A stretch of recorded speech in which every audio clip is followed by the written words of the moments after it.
누가복음 5장입니다. 신약성경 97페이지 누가복음 5장입니다. 누가복음 5장 27절에서 32절의 말씀이고요. 저는 이 본문 말씀을 가지고 죄인을 부르러 오신 예수님이라는 제목으로 말씀을 드리겠습니다. 저희가 이 누가복음 공부가 진짜 오랜만인 거 혹시 아십니까? 지금 한 달 만에 누가복음을 다시 하고 있습니다. 지난 3주 동안은 다른 말씀을 들어왔었는데요.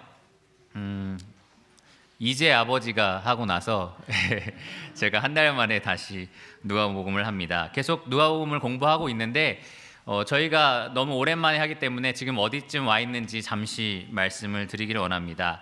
누가복음 1장에서 24장 전체의 내용의 핵심 주제가 무엇이냐라고 묻는다면 이 19장에 예수님께서 삭개오에게 하신 말씀인데요. 19장 10절에 바로 인자가 온 것은 잃어버린 자를 찾아 구원하려 함이라 라는 말씀에 있습니다. 이 누가복음 1장에서 24장까지의 말씀은 그래서 예수님께서 잃어버린 영혼들을 찾아다니시면서 하나님 나라 복음을 전하시고 또 누가복음 마지막에 보면 그들을 구원하시기 위해서 죽으시고 부활하는 그러한 내용으로 이 누가복음이 구성되어 있습니다. 누가복음의 주인공은 바로 이 예수님입니다. 인자라고 하는데요, 바로 하나님, 참 하나님이신 예수님, 그리고 동시에 참 인간이셨던 예수님, 그리고 그분이 바로 구약시대에 예언되었던 메시아다라는 것을 분명하게 보여줍니다. 누가복음을 총 여러 부분으로 나눌 수 있는데 크게 1장에서 4장 13절까지를 초반 부분이라고 말을 합니다. 거기서 바로 이 예수님이 등장하게 되는데요. 여러분 혹시 기억나십니까? 예수님이 어떻게 태어나시고 어떻게 아들의 이름을 예수라 하라, 이런 여러 가지 약속들이 되어 있었습니다. 이러한 여러 가지 사건들을 통해서 또 여러 가지 증언들을 통해서 이분이 참 인자이시다, 참 메시아시다라는 것을 이 누가가 입증을 했습니다. 사건이라고 하면 가브리엘 천사를 통한 계시가 있었고요. 그것이 그대로 성취됐던 사건들이 있었습니다. 증언이라 한다면 1장, 2장에서는 엘리사벳을 통해서 증언도 했었고요. 또 사가랴를 통해서 증언을 했었습니다. 또 엘리사벳 뱃속에 있는 세례 요한이 증언을 하기도 했었죠. 그 다음에 3장에 가면 세례 요한이 직접적으로 내 뒤에 불과 성령으로 세례를 주시는 분이 오신다 라는 얘기를 했었고요. 그 다음에 예수님이 침례를 받으실 때 성부 하나님과 성령 하나님께서 이 예수님이 그분이다 라는 것을 입증하셨습니다. 그리고 4장에 가시면 이 4장 13절까지의 그 초반 부분에 예수님께서 이 마귀의 시험을 다 이겨내심으로 정말 하나님이시다라는 것을 입증하셨습니다. 그리고 나서 이제 4장 14절에서 9장 50절까지가 두 번째 부분인데요. 저희가 오늘 살펴볼 본문이 그 부분에 포함이 되어 있습니다. 예수님이 마귀의 시험을 받으시고 나와서 사실 예루살렘과 유대와 여러 지역에서 이 하나님 복음을 전하는 사역을 하셨습니다. 그런데 이 요한복음에 그 1년 정도의 기간을 기록을 했고요. 마태, 마가, 누가는 그 부분을 빼고 이 갈릴리 사역만 시작을 합니다. 그래서 갈릴리 사역을 집중적으로 다루는데요. 4장 14절에서 9장 50절까지가 바로 이 예수님께서 갈릴리라는 지역에서 하셨던 일들을 다루고 있습니다. 그래서 9장 51절에 보면 이런 말씀이 나오는데요. 예수께서 승천하실 기약이 차감해 예루살렘을 향하여 올라가기로 굳게 결심하시고, 그래서 9장 51절부터 약 10장에 걸쳐서 이 예루살렘을 향하여 가시는 예수님이 나옵니다. 그래서 4장 14절부터 그 9장 51절이 나오기 직전 9장 50절까지 이제 갈릴리에서 예수님이 무엇을 하셨는지를 다루고 있었습니다. 갈릴리에서 무엇을 하셨냐? 바로 예수님이 하나님 나라 복음을 전파하셨습니다. 처음으로 예수님이 사역했던 곳은 바로 그 고향 나사렛이었죠. 나사렛에서 복음을 전하셨는데 어떤 일이 있었습니까? 이 고향 사람들이 너는 요셉의 아들 아니야? 목수의 아들 아니야? 이러면서 예수님을 배척했습니다. 심지어 이 낭떠러지로 끌고 가서 밀쳐서 죽이려고까지 했었습니다. 그래서 이제 예수님이 가버나움이라는 동네로 이동을 하셔서 거기를 사역 중심지로 삼으시고 이 복음을 전하시는 일을 시작하십니다. 그동안 그러면 무엇을 하셨느냐? 갈릴리에서 여러 회당을 다니시면서 안식일마다 복음을 전하셨고요. 안식일이 아닌 오늘날로 치면 주일마다 이렇게 설교를 하셨다는 얘기고요. 안식일이 아닌 날에는 바다, 산, 뭐 길가 그 어디든지 사람들이 모이면 그 자리에서 하나님 나라 복음을 전파하셨습니다. 뿐만 아니라 예수님은 여러 병자를 고치기도 하셨는데 그 이유는 바로 그 병자들을 고치는 것으로 인해서 이 예수님이 하나님이시라는 것을 보여주시기 위해서, 그리고 그분이 증거하시는 이 복음이 정말 하나님의 말씀이라는 것을 확증하기 위해서 병을 고치셨습니다. 예수님은 4장 43절에 이런 말씀하셨는데, 내가 하나님 나라 복음을 전하여야 하리니 나는 이 일을 위해 보내심을 받았노라. 예수님이 이 땅에 오신 이유 바로 이 잃어버린 자를 찾아서 하나님의 복음을 증거하기 위해서입니다. 그들을 부르러 예수님은 이 땅에 오셨습니다. 오늘 우리가 살펴볼 이 본문도 바로 예수님께서 갈릴리 지역에서 하나님 나라 복음을 전파하시면서 일어났던 한 장면입니다. 그 장면을 저희가 한번 살펴보도록 하겠습니다. 본문을 먼저 읽어보겠습니다. 27에서 32절까지인데요. 제가 읽도록 하겠습니다. 그 후에 예수께서 나가사 레위라 하는 세리가 세관에 앉아 있는 것을 보시고 나를 따르라 하시니 그가 모든 것을 버리고 일어나 따르니라. 레위가 예수를 위하여 자기 집에서 큰 잔치를 하니 세리와 다른 사람이 많이 함께 앉아 있는지라. 바리새인과 그들의 서기관들이 그 제자들을 비방하여 이르되 너희가 어찌하여 세리와 죄인과 함께 먹고 마시느냐.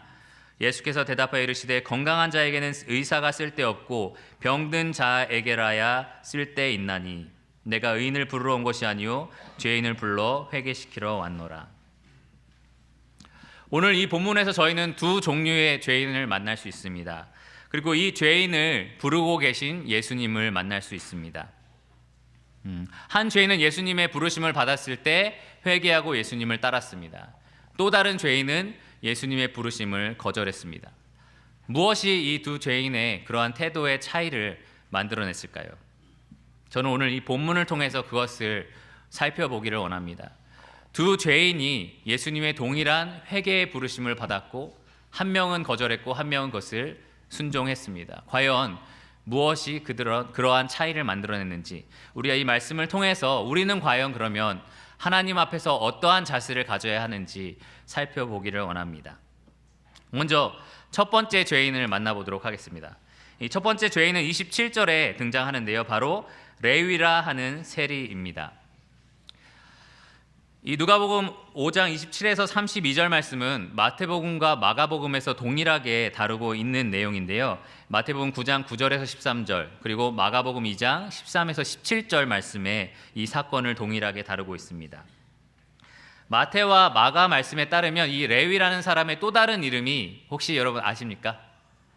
네, 마태입니다. 바로 마태복음의 저자이기도 하죠. 이 마태라는 사람이고 또 알페오의 아들이다 라는 정보가 나와 있습니다. 마가복음 2장 13, 14절을 보면 예수님께서 지난번에 저희가 살펴본 것처럼 중풍병자를 고치셨습니다.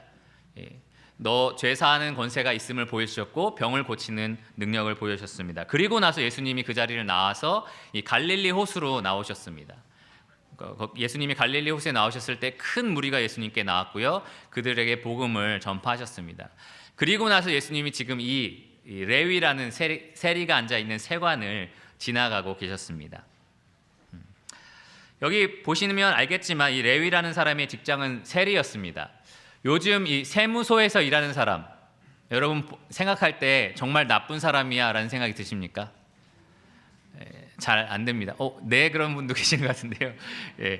물론 저희들의 세금을 걷어가는 일을 하고 있긴 하지만 그들이 어떤 부정적이다, 뭐 부패했다 이런 생각을 저희가 잘 하지는 않습니다. 오늘날에는 이 세금 고지서 같은 게 정확하게 저에게 나오기 때문이죠. 근데 당시에 예수님 당시에서 이 세리라는 사람은 굉장히 악한 사람으로 이 사람들의 손가락질을 받는 사람이었습니다.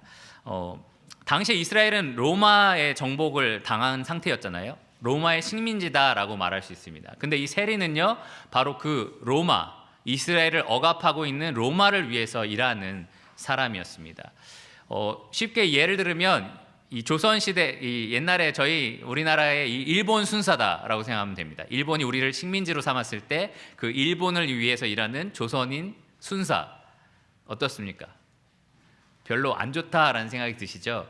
마찬가지로 이 유대인들 사회에서 이 세리로서 일하는 것은 그렇게 이 민족을 배반한 자다라는 생각을 받았습니다. 그리고 이 매국노다라는 생각을 받았습니다. 특별히 아브라함 자손인데 이방 민족을 위해서 일한다라는 것은 굉장히 큰 문제였습니다. 그것만 해도 굉장히 큰 문제였는데요. 그들이 하는 일은 이 백성의 돈을 걷어서 로마 정부에 바치는 일이었습니다. 이 로마는 당시에 일정 지역에, 예를 들면 남사, 이 유평 이렇게 어떠한 관할 지역을 주고요. 그 지역에서 세금 거둘 사람, 이 세금을 징수할 수 있는 권리를 입찰했습니다. 그러면 사람들이 돈을 많이 지불하고 그 세금 징수권을 사게 되는데요. 그러면 그 사람이 이제 세리로서 일을 하게 되는 것입니다. 가끔 유대인들 중에 그 세금 징수권을 사기 위해서 자기에게 소속돼 있는 땅, 유대인들이 이스라엘 땅이 있었을 거잖아요. 그 땅을 팔아서 그 세금 징수권을 사기도 했습니다. 여러분 한번 생각해 보세요. 이 아브라함의 자손으로서 이 약속의 땅을 팔아서 이 이스라엘 백성들의 돈을 걷어 로마 정부에게 바치겠다. 이 직장을 그 누구가 좋은 직장이라고 말할 수 있겠습니까? 그래서 이 유대인들에게는 이것이 굉장히 악한 일일 수밖에 없었습니다. 또 하나는 이 백성들이 정확하게 자기가 얼만큼 세금을 내야 되는지 알 수가 없는 거예요. 오늘날에는 세금 고지서가 정확하게 떨어지잖아요. 그래서 어떠한 항목에 어떠한 이유로 내가 얼마 내야 한다. 여러분 전기세, 수도세 이런 게 나올 때 그냥 무조건 금액만 나온다고 한번 생각해 보세요. 20만 원 내세요. 이렇게 딱 나오면 아무 이유 없이 그냥 내야 되는 거 아닙니까? 요즘에는 민원도 넣을 수 있지만 이 당시에는 이런 정확한 산술도 없었을 뿐만 아니라 정확하게 고지되는 것도 되지 않았습니다. 그래서 백성들이 스스로 얼마를 내야 하는지 잘 알지 못한 상태였고요. 세리들은 그것을 이용해서 세금을 더 부과하기도 했습니다. 당시에 수많은 세금들이 있었는데 여러분이 지금 내고 있는 세금과 한번 비교해서 생각해 보십시오. 사람이 살아있다면 무조건 내야 하는 세금이 있었습니다. 인두세라고 해서 사람의 머리를 세는 거죠. 그래서 이 남자 같은 경우는 14세에서 65세, 그리고 여자는 12세에서 65세 정도가 되면 그 나이가 되는 사람들은 무조건 세금을 내는 게 있었습니다. 그리고 또 토지세, 여러분 토지세 내시는 분 계십니까? 토지세라고 해서요. 여러분이 그 거둔 소출의 10분의 1, 그리고 이 포도나 어떤 기름 같은 거는 5분의 1을 바치는 것이 바로 토지세였습니다. 또 모든 수입의 1%를 내는 소득세라는 것도 있었습니다.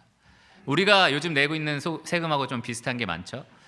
뿐만 아니라 좀 많은 종류의 여러 가지 세금들이 또 있었는데요. 그건 뭐냐면 이런 도로를 이용한다면 도로 사용료, 시장에서 뭔가를 팔거나 시장을 이용하면 시장 사용료, 또 재밌는 게 마차를 이용하면 마차 바퀴마다 세금을 물고요. 또 마차를 끌고 있는 말도 세금을 물었습니다. 오늘날의 뭐 자동차세 이런 거랑 비슷하다고 보시면 됩니다. 물론 바퀴마다 물진 않죠. 근데 그런 뭐 중량마다 이 자동차세가 달라지긴 합니다. 또 상품을 사게 되면 구매세라는 게 붙었고요. 또 수출을 하거나 수입을 하면 수출입세도 물었습니다. 특정 상품을 가지고 있으면 그 상품에 대한 세금도 물었습니다. 그래서 세리들이 이렇게 보다가 상인들이 이렇게 짐을 지고 가면 그 짐을 다 풀어라 해서 그 상품마다 세금을 매기고 거기서 세금을 징수하기도 했습니다. 만약에 세금을 낼 수 없다면 어떻게 해야 될까요? 세금 낼 수 있는 돈이 없습니다. 그러면 갖고 있는 물건이라도 팔아서 세금을 내게 했고요. 물건도 없고 돈도 없고 아무것도 할 수 없다. 그러면 거기에 있는 아주 높은 이자로 돈을 빌려주는 사람에게 돈을 빌려서 세금을 내게 했습니다. 오늘날로 치면 어떤 사람이라고 말할 수 있죠? 뭐 사채업자나 뭐 불량배, 약간 이런 것들과 약간 연결이 되어 있습니다. 그래서 사람들이 이 세리들에게 고운 시선을 보이기는 굉장히 힘들었을 겁니다. 지나가다가 세금 내세요라고 언제든지 할 수 있는 사람입니다. 여러분 고지서가 여러분 집에 오면 그냥 접어놓고 잊어버리면 뭐 조금 500원 더 내면 되지 이렇게 생각할 수 있지만 이 세리들은 여러분을 따라다니면서 세금을 달라고 할 수 있는 사람들이었습니다. 혹시 여러분 세례요한에게 세리들이 찾아왔을 때 세례요한이 뭐라고 했는지 아십니까? 부과된 거 외에는 거두지 마라. 다른 말로 하면은 이 당시 많은 세리들이 원래 거둬야 하는 양, 이 로마 정부에게 일정 양을 줘야 하는데 그 이상을 백성들에게 받았던 것을 알 수 있습니다. 그래서 참 재밌는 게 이 당시에 세리 중에 이 건전한 사람, 정직한 세리들을 위한 기념비 같은 걸 세워줬대요. 그래서 얼마나 세리들이 이러지 않았다면, 얼마나 세리들이 속였으면 그러한 것들로 장려했을까라는 생각을 하게 되었습니다. 당시 유대사에서는 이 세리만큼 죄인이 없었습니다. 아까 말한 것처럼 매국노였고요, 배신자였고요, 또 사람들의 돈을 착취하는 그러한 악한 사람들이었습니다. 과거에 우리가 친일파를 대하는 것처럼 이 세리를 봤다라고 보시면 좋습니다. 그들은 유대인 회당에 들어갈 수도 없었고요, 또 법정에서 증인으로도 설 수 없었습니다. 왜냐하면 하도 거짓말을 많이 하는 속이는 사람들이라 해서 증인으로서의 효력이 없었습니다. 또한 사회적으로 사람들에게 따돌림을 당했고요. 그래서 오늘 본문에 이 레위도 보면 예수님을 초대했는데 가족들을 초대하지 않습니다. 이 세리가 어울릴 수 있는 친구라고는 동료 세리들, 혹은 죄인들, 혹은 이 몸을 파는 창녀들, 이러한 사람들과 어울릴 수밖에 없었습니다. 사람들이 그들과 함께하고 싶어 하지 않았습니다. 이 유대교의 전통적인 가르침 중 하나인 탈무드에서는 언제든지 원하면 세리를 속이거나 거짓말할 수 있다. 이 거짓말이라는 건 유대인들에게 굉장히 심각한 문제인데요, 세리한테는 해도 된다라는 가르침이 있었습니다. 뿐만 아니라 유대인 문서에는 세리가 회개하는 것은 불가능하며 그들이 용서받는 것은 절대로 일어날 수 없다라고 말할 정도였습니다. 이 세리는 이만큼 이 사회에서 아주 악한 사람, 성경에 보면 세리는 항상 세리와 죄인들, 세리와 창녀와 죄인들, 이런 식으로 묶어서 설명되는 것을 보게 됩니다. 오늘 이 레위가 바로 그 세리로서 세관에 앉아서 오늘도 여전히 세금을 징수하고 있었습니다.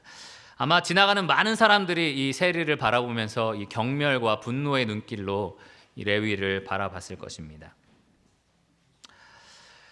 27절에 보면 예수님께서 이 죄인 세리를 방문하시고 찾아가셨던 장면이 나오는데요, 저희가 쉽게 지나갈 수 있는 표현이 여기 나옵니다. 27절에 보면 레위라 하는 세리가 세관에 앉아있는 것을 보시고 라고 말합니다.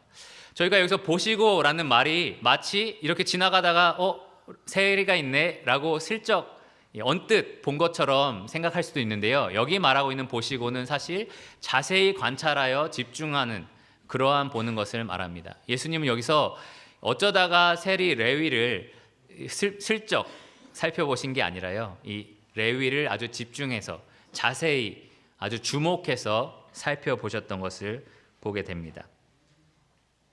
이것은 예수님께서 이 레위에게 동정심을 가지고 계셨다는 것을 알 수 있습니다.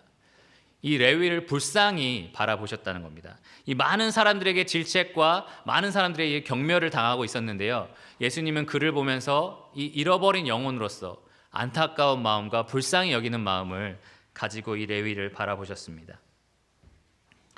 이 보셨다라는 단어가 마태복음 9장 36절에 나오는데요, 이렇게 나와 있습니다. 무리를 보시고 불쌍히 여기시니 이는 그들이 목자 없는 양과 같이 고생하며 기진함이라.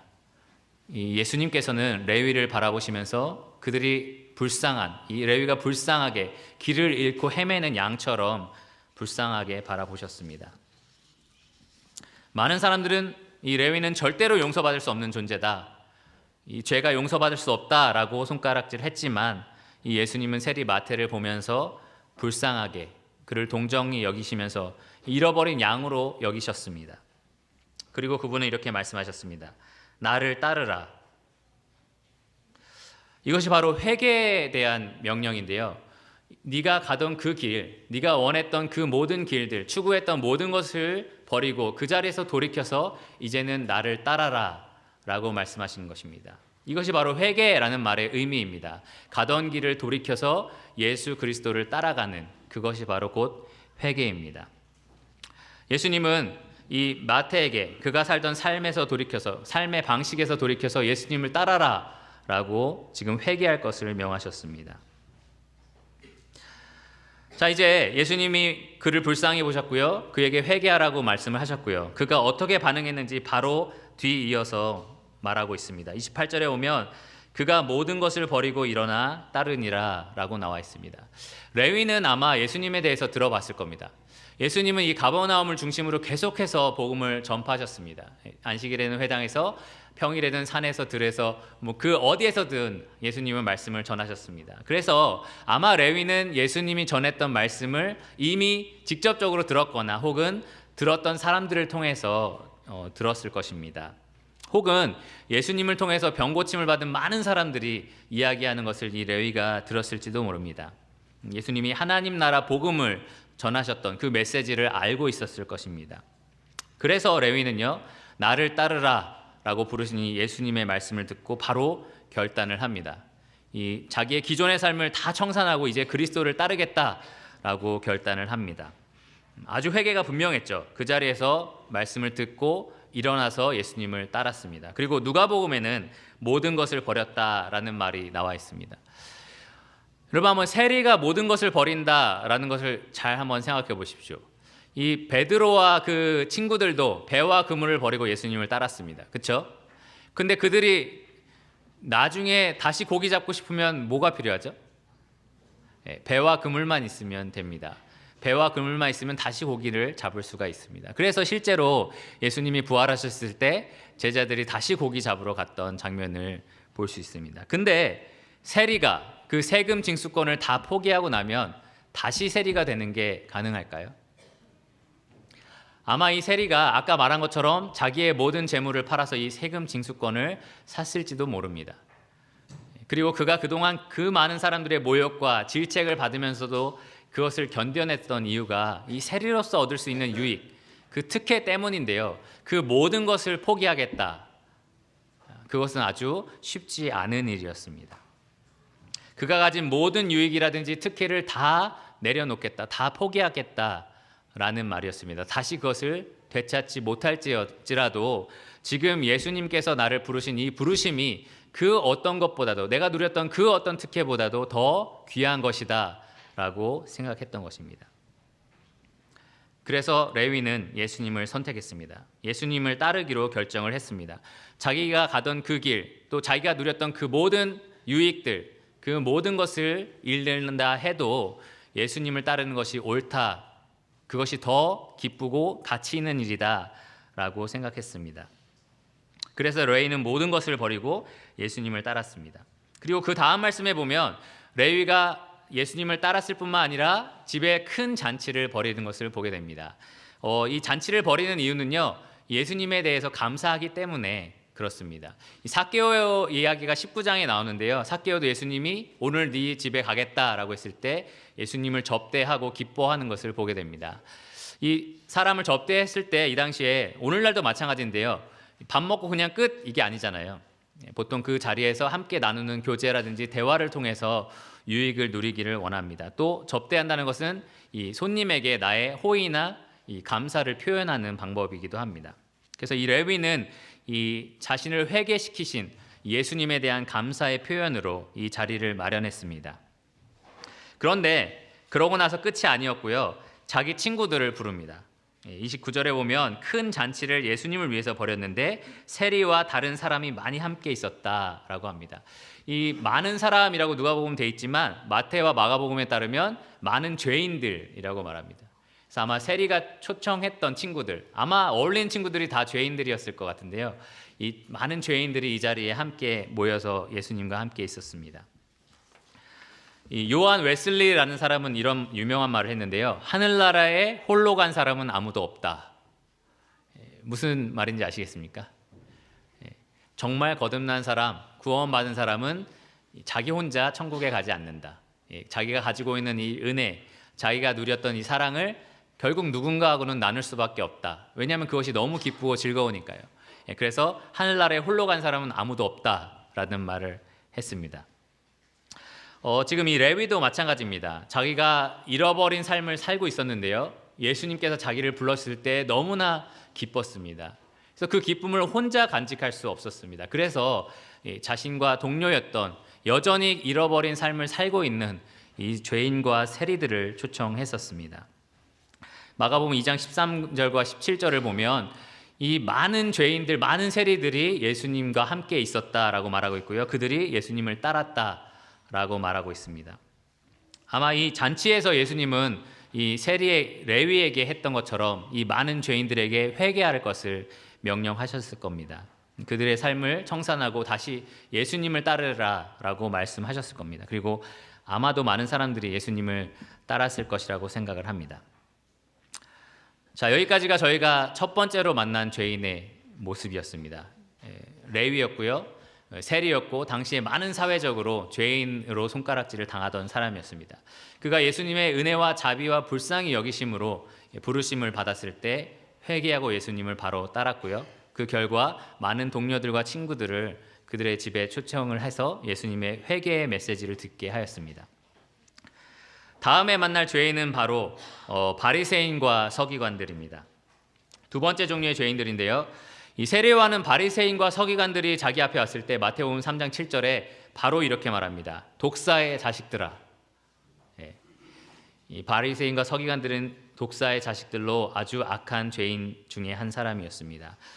또한 예수님은 그 어떤 죄인보다 바리새인과 서기관들 또 대제사장들에게 화 있을진저라고 하면서 그들의 죄를 꾸짖으셨습니다. 그들의 탐욕이라든지 외식이라든지 이 회칠한 무덤 같다. 이 겉은 멀쩡해 보여도 속은 이 죄가 가득한 존재들이다라고 꾸짖으셨습니다.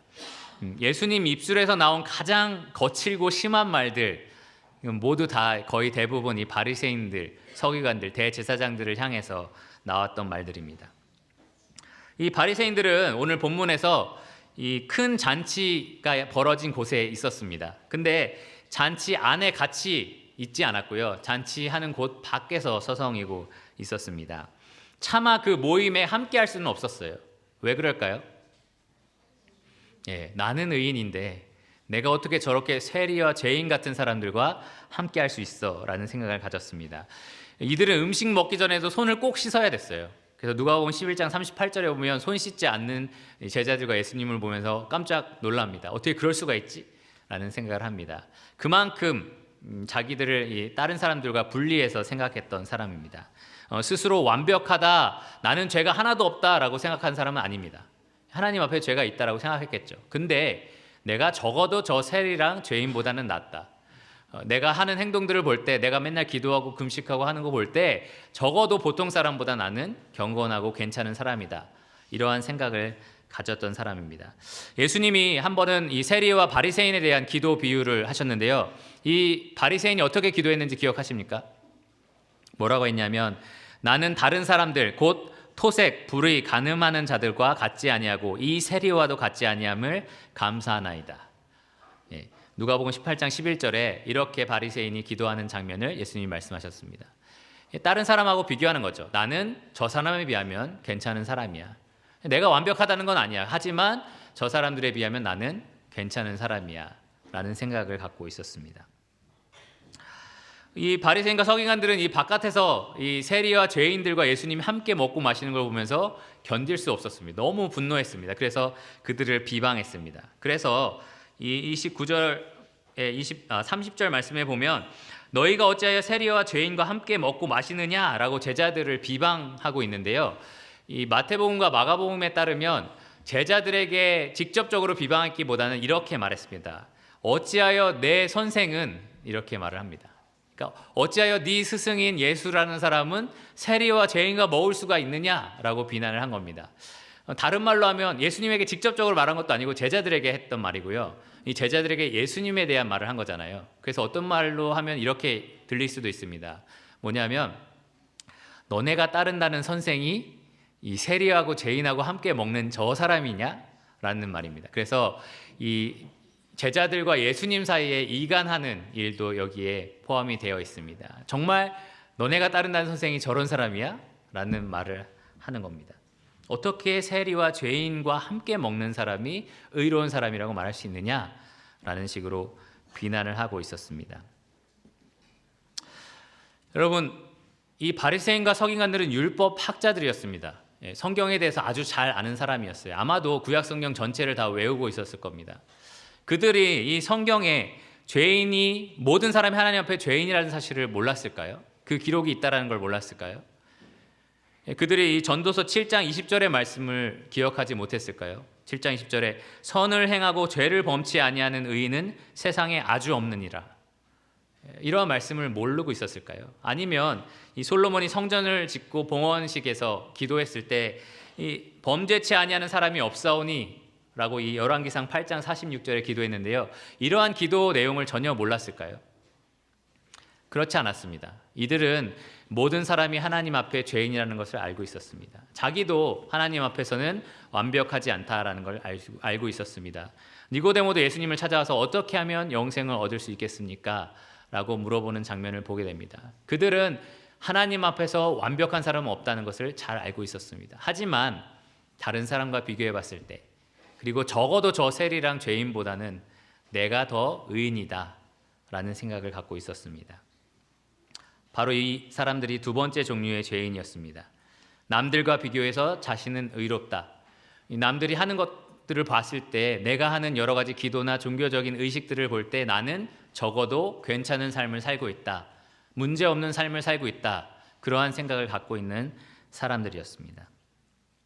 그러한 사람들에게도 예수님이 동일하게 회개할 것을 말씀하셨는데요, 바로 31절과 32절의 말씀입니다. 예수님 그들에게 이렇게 말씀하셨습니다. 제자들을 비방하는 것을 들으시고 예수님이 이렇게 대답하셨습니다. 건강한 자에게는 의사가 쓸데없고 병든 자에게라야 쓸데있나니 내가 의인을 부르러 온 것이 아니요 죄인을 불러 회개시키러 왔노라. 이 말씀은 어떻게 보면 정말 당연한 말씀입니다. 만약에 이 세상에 아픈 사람이 아무도 없다, 의사가 필요할까요? 필요 없습니다. 당연히 맞는 말입니다. 그러나 만약에 병든 사람이 있다면 그 병든 사람에게 가장 필요한 사람은 바로 이 의사입니다. 그 사람만이 이 병자의 병을 고칠 수 있기 때문입니다. 바로 예수님이 이 영적인 의사입니다. 이 죄라는 질병을 고칠 수 있는 분은 바로 이 예수님밖에는 없습니다. 저희가 지난번 누가복음 시간에 살펴본 내용이 그와 같습니다. 중풍병자가 내려왔을 때 예수님이 그를 보시고 내가 너의 죄를 사하노라 라고 말씀하십니다. 사람들이 의아하게 여기자 내가 죄를 사할 수 있는 권세가 있다는 걸 보여주겠다라고 하시면서 그의 병을, 육체적인 질병을 고치십니다. 그것을 통해서 예수님은요, 육체의 질병을 고치는 하나님이 바로 나다라는 것을 보여주셨고, 동시에 죄의 질병, 이 영혼의 질병인 죄를 고치는 능력도 예수님에게 있다는 것을 분명하게 보여주셨습니다. 죄를 고칠 수 있는 의사, 이 영혼의 의사는 오직 이 예수님밖에 없습니다. 그래서 죄인에게는 이 예수님이 필요합니다. 바로 그것을 위해서 예수님이 이 땅에 오신 겁니다. 이 영적으로 질병에 걸린 이 죄인들을 위해서, 그들을 찾아서 구원하시기 위해서 이 땅에 오신 것입니다. 그분이 이 땅에서 하신 일이 그것입니다. 하나님 나라 복음을 전하시면서 죄인에게 이 고침받을 수 있는 기회가 있다는 것을 보여주신 것입니다. 죄인이 절대로 스스로 할 수 없는 일을 그분이 죽으시고 부활하심으로 이루어내셨습니다. 예수님이 오늘 이 말씀에 나와 있는 것처럼 내가 온 것은 죄인을 불러 회개시키러 왔다. 바로 그 이유를 위해서 예수님이 오셨습니다. 여기에 예수님은 이렇게 말씀하셨는데요, 내가 의인을 부르러 온 것이 아니다. 그리고 건강한 자에게는 의사가 쓸데없다라는 말씀을 하셨습니다. 문제는 뭐냐면 이 세상에 건강한 사람은 존재하지 않다는 것입니다. 영적으로 죄가 전혀 없다라고 말할 수 있는 사람은 아무도 없다는 것입니다. 성경은 의인은 없나니 하나도 없다라고 로마서 3장 10절에 말하고 있습니다. 여기 바리새인의 문제는 뭐냐면요, 이들이 건강하기 때문에 의사가 필요하지 않았던 것이 아닙니다. 이들이 죄가 전혀 없었기 때문에 예수님이 필요하지 않았던 것이 아닙니다. 이들은요, 죄인이었고 병자였습니다. 그런데 스스로 의롭다, 스스로 건강하다라고 생각했기 때문에 예수가 쓸데없다라고 생각했던 것입니다. 마치 지난번에 누가복음 5장에서 저희가 살펴본 나병 환자 기억나십니까? 이 나병의 무서움이 뭐냐면 몸이 썩고 문드러지고 점점 죽어가는데 고통스러운데도 그 고통을 스스로는 몰라요. 이 나병 환자가 심각한 경우 팔이 잘리고 발이 썩어가는데도 그 고통이 자기에게 전해지지 않는 겁니다. 그래서 자기가 지금 그 상태라는 것을 스스로 전혀 모릅니다. 그것이 이 나병의 무서움인데요, 여기 나와 있는 이 바리새인과 서기관들은 영적으로 나병 환자와 같은 존재였습니다. 스스로 자기의 영혼은 지금 썩고 문드러지고 그 죄로, 탐욕으로 가득한 상태였는데 자기 스스로는 그것을 알지 못했던 것입니다. 나는 금식하니까, 나는 저들보다 나은 삶을 살고 있으니까, 그러니까 나는 의사가 쓸데없다라고 생각했던 것입니다. 사실 예수님이 이 말씀을 하셨을 때 그들은 이렇게 말해야 했습니다. 하나님 앞에서 저는 죄인입니다. 베드로가 고백했던 것처럼요, 주여 저를 떠나소서, 저는 죄인입니다. 저는 병자입니다. 저는 의사가 필요한 존재입니다. 저를 고쳐주십시오. 저를 불러주십시오라고 이 사람들이 이야기를 했어야 했습니다.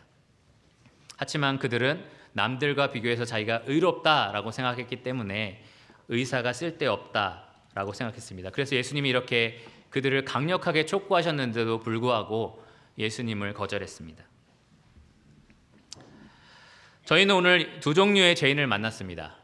첫 번째 죄인은 세리였죠. 사회적으로 아주 손가락질을 당하고 악하다라고 비난받는 사람이었습니다. 매국노의 배신자의 사람들의 등을 쳐먹는다라고 얘기를 하죠. 사람들의 삶을 혹은 피를 빨아먹는 거머리 같은 존재다라고 얘기할 수 있는데요. 그러한 죄인이었습니다. 모두가 그를 비난했고 경멸히 여겼지만 예수님은 그를 불쌍히 여기셨고 회개할 것을 명하셨습니다. 그랬을 때 그가 예수님에게 겸손하게 나와서 자기의 죄를 인정하고 회개했습니다. 또 다른 죄인은 사회적으로 아주 존경을 받는 사람이었습니다. 바리새인과 서기관들 하면 종교적으로 아주 스승이다라는 말을 들었었습니다. 그러나 그들도 하나님 앞에는 죄인이었습니다. 그들 안에 외식이 있었고 탐욕이 있었습니다. 예수님은 그들에게 회개할 것을 강력하게 말씀을 하셨지만 그들은 스스로 옳다, 스스로 남들과 비교해서 나는 괜찮다라고 생각했기 때문에 예수님을, 참된 의사이신 예수님을 쓸데없는 분이다라고 생각을 했습니다. 그래서 회개의 부르심을 거절했습니다. 한 죄인은 겸손히 자신을 낮췄고요. 한 죄인은 교만하게 자기를 높였습니다. 한 죄인은 자신의 영적인 빈곤과 가난을 여실히 느꼈고요. 그리고 예수님이 필요하다라고 생각했습니다. 또 한 죄인은 자신이 부하다라고 생각했습니다. 영적으로 부하고 나는 영적으로 권세가 있다라고 생각을 했습니다. 그래서 예수님을 거절했습니다. 하나님의 모든 자비와 긍휼은 이 겸손한 자에게 임했습니다. 누가복음 1장 49에서 53절에 보면 마리아가 찬가를 합니다. 마리아가 노래를 하면서 이러한 내용을 노래하는데요. 참 흥미로운 부분입니다. 잘 들어보십시오. 이렇게 성령의 감동을 받은 이 마리아가 노래를 했습니다. 능하신 이가 큰 일을 내게 행하셨으니 그 이름이 거룩하시며 긍휼하심이 두려워하는 자에게 대대로 이르는도다. 그의 팔로 힘을 보이사 마음의 생각이 교만한 자들을 흩으셨고 권세 있는 자를 그 위에서 내리치셨으며 비천한 자를 높이셨고 줄이는 자를 좋은 것으로 배불리셨으며 부자는 빈손으로 보내셨도다.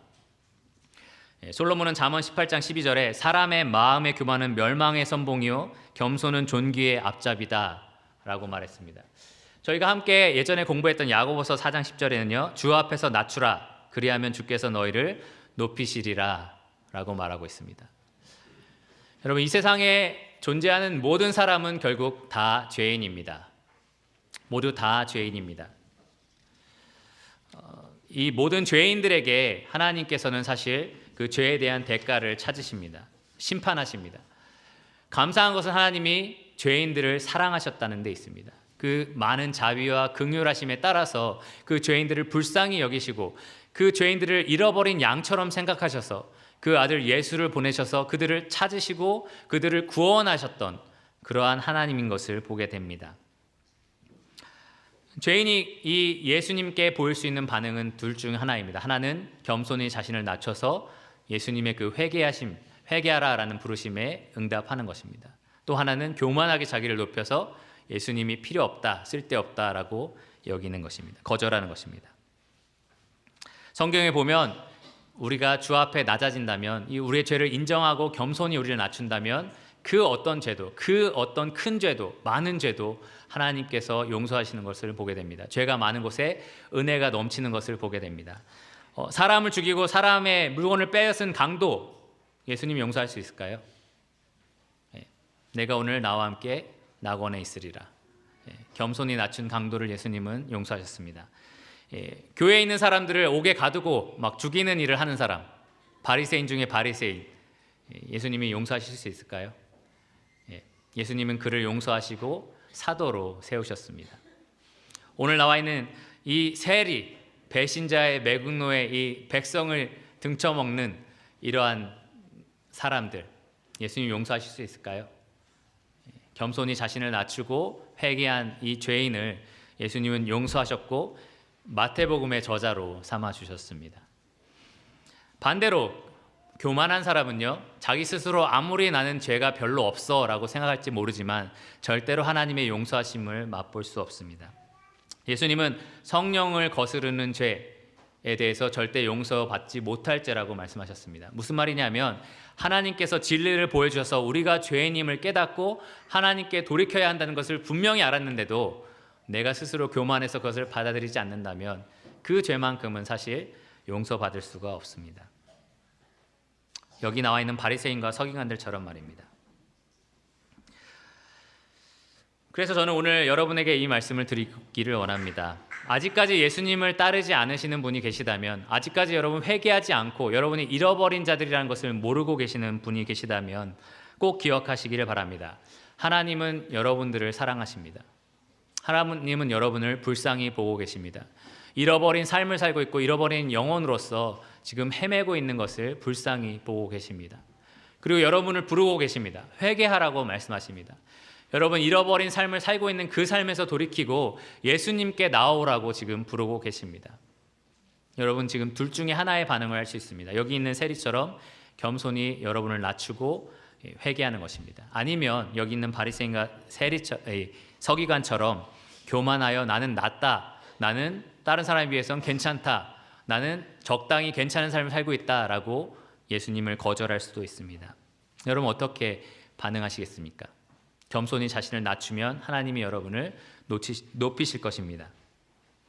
또 이 자리에 이미 예수님을 따르고 계신 분이 계실 겁니다. 이미 예수님을 잘 따르고 계신 분은 내가 어떻게 예수님에게 부르심을 받았는지 잘 기억해 보시기 바랍니다. 때로 우리가 그리스도인인데요, 마치 내가 과거의 의인이라서 내가 괜찮은 사람이라서 구원받은 것처럼 말하고 행동하는 경우가 있습니다. 특히 우리가 이 정치인을 욕할 때, 세상의 죄인들을 욕할 때, 아니면 내 동료 믿지 않는 사람들을 욕할 때요, 마치 나는 그들과 다른 의인인 것처럼, 그들은 엄청난 죄인이고 나는 그보다는 나은 것처럼 비난할 때가 있습니다. 그것은 우리가 부르심을 받은 모습과는 너무나 다른 모습입니다. 우리는 죄인이기 때문에, 정말 나 스스로 구원할 수 없는 죄인이기 때문에 부르심을 받았습니다. 물론 죄를 죄라고 말할 수는 있어야 하지만 우리는 항상 우리도 용서받지 못할 죄인이었다는 것을 잊지 말아야 합니다. 그래서 무조건 비난하기보다는요, 오히려 여기 나와 있는 세리처럼 자신의 동료들에게 구원받을 수 있는 길이 있다라는 것, 하나님 나라의 복음을 들을 수 있는 기회를 제공하는 자들이 되어야 할 것입니다. 그들을 비난하고 그들을 욕하기보다는 그들을 위해서 기도하고 그리고 그들을 초청하여 이 똑같은 하나님의 은혜를 맛봐라 라고 그들에게 소개해 줄 수 있어야 합니다. 정말 이 참된 의사이신 예수님을 소개할 수 있어야 합니다. 그것이 바로 이 진정한 회개한 자들의 아름다운 열매입니다. 그렇게 사시겠습니까? 그러면 기도함으로 말씀을 마치도록 하겠습니다.